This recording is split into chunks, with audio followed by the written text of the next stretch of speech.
اور اگر محبتوں کی کہانیاں اور الفتوں کی دل آویز داستان کو چھیڑنے لگوں تو میں تمہیں ایک ایسی البیلی اور انوکھی کہانی سناؤں گا جس کو حضرت امام بخاری نے اپنی صحیح سند کے ساتھ روایت کیا ہے کہ مسجد نبوی کا ماحول ہے۔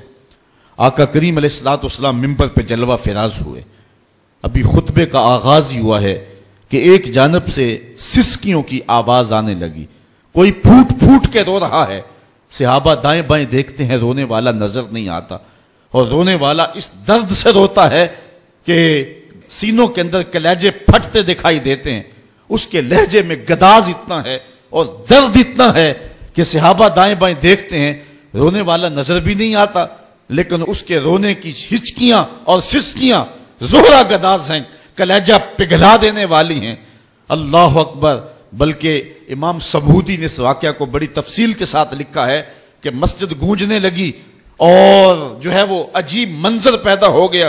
صحابہ حیرت زدہ ہیں کہ یہ ہوا کیا کہ رونے والا نظر بھی نہیں آ رہا اور آقا کریم ابھی خطبے کا آغاز بھی نہیں کیا، اور اس کی چسکیاں اور چیخیں جو ہیں وہ آسمان تک پہنچ رہی ہیں۔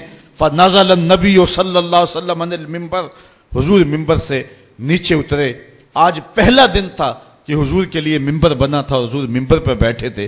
پہلے کھجور کے ایک تنے کے ساتھ ٹیک لگا کے حضور واز کیا کرتے تھے، آج ممبر بنا تو اس کو ایک سمت رکھ دیا گیا۔ رونے والا یہ وہ خشک تنا تھا جو حضور علیہ الصلوۃ والسلام کی جدائی کے اندر تڑپ رہا تھا۔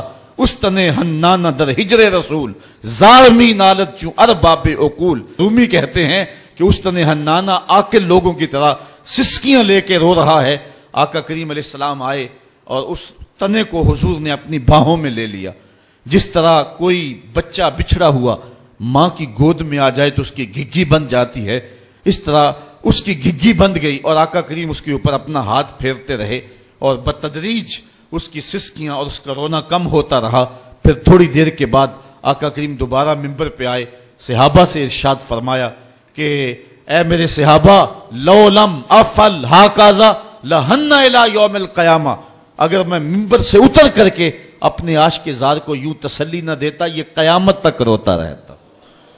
حضرت امام محمد بن سیرین ایک بزرگ ہوئے ہیں، آپ فرمایا کرتے تھے کہ جب حضور کی محبت کا عالم یہ ہے کہ خشک لکڑیوں کو بھی جدائی برداشت نہیں ہے، تو حضور علیہ السلام کے جو غلام ہیں پھر ان کی محبت کا عالم کیا ہوگا۔